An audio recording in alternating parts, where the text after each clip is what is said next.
দেখতে পাচ্ছেন একটি শিশুর লাশ এখানে ভাসমান অবস্থা রয়েছে। প্রিয় দর্শক, আপনাদেরকে একটু বিস্তারিত বলে নেই। গতকাল সন্ধ্যায় এই শিশু বাচ্চাটি পরিবারের সাথে ইফতার করে ঘর থেকে বের হয়। পরবর্তীতে আর কোনো এই শিশু বাচ্চাটির খোঁজ পাওয়া যায়নি। তো স্থানীয়রা এবং সকলে বিভিন্নভাবে খোঁজাখুঁজি পরে এই লাশটির সন্ধান তার বাড়ির পাশে। যদি আপনাদেরকে একটু দেখায়নি যে এই শিশুটির বাচ্চার বাড়ি, এই যে আপনারা ভিডিওতে যে বাড়িটা দেখতে পাচ্ছেন, এটা হয়েছে এই শিশুটির বাচ্চার বাড়ি। শিশুর পরিবারটি এবং অন্যান্য লোক বিভিন্ন স্থানে খোঁজাখুঁজি করে লাশটি এখানে দেখতে পায়। কখন দেখতে পাইছে কেউ জানেন?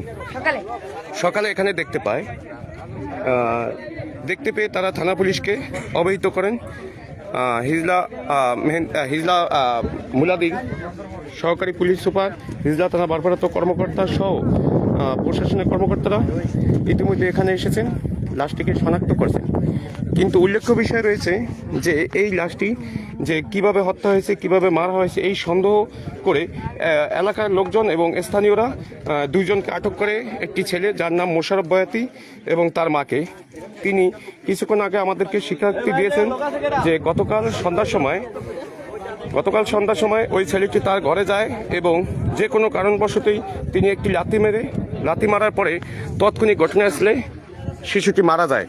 মারা যাওয়ার পর তিনি এই লাশটিকে এখানে রেখে তিনি পালিয়ে থাকেন, কিন্তু তিনি পালাতে পারেন না। স্থানীয়রা তাকে আটক করে রেখেছেন। আমি সেটা আপনাকে দেখানোর চেষ্টা করব। প্রিয় দর্শক, আপনাদেরকে বলে নিচ্ছি যে এই যে এলাকারই স্থানীয় চৌকিদার, সেই যিনি এই শিশু বাচ্চাটিকে হত্যা করছে, সেই ছেলেটিকে নিয়ে আসছেন, যিনি হত্যা করছেন সেই মোশাররফকে আপনারা এই ভিডিওর মাধ্যমে সেটা দেখানোর চেষ্টা করব। প্রিয় দর্শক, সঙ্গে থাকেন। আসলে কেন, কিভাবে এই ঘটনাটি ঘটছে, এটা সঠিক তদন্তের মাধ্যমে বেরিয়ে আসবে। প্রিয় দর্শক, এই ভিডিওর মাধ্যমে আপনারা দেখতে পাচ্ছেন যে এই যে শিশু বাচ্চাটিকে মেরে এই খালের কিনারায় ফেলে রাখা হয়েছে। সেই হত্যাকারী তিনি যেভাবে হত্যা করেছেন সেই বিবরণটা কিছুক্ষণ আগে আমাদেরকে দিয়েছেন। এই আপনাদেরকে দেখানোর চেষ্টা করব সেই মোশাররফ, যিনি গতকাল এই বাচ্চাটিকে হত্যা করে এখানে লাশটিকে ফেলে রাখে। প্রিয় দর্শক, সঙ্গে থাকবেন।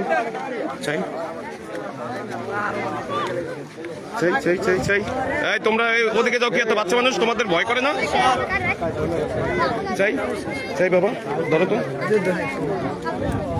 প্রিয় দর্শক, আপনারা দেখতে পাচ্ছেন যে হত্যাকারী মোশাররফ লাশটিকে এখানে গতকাল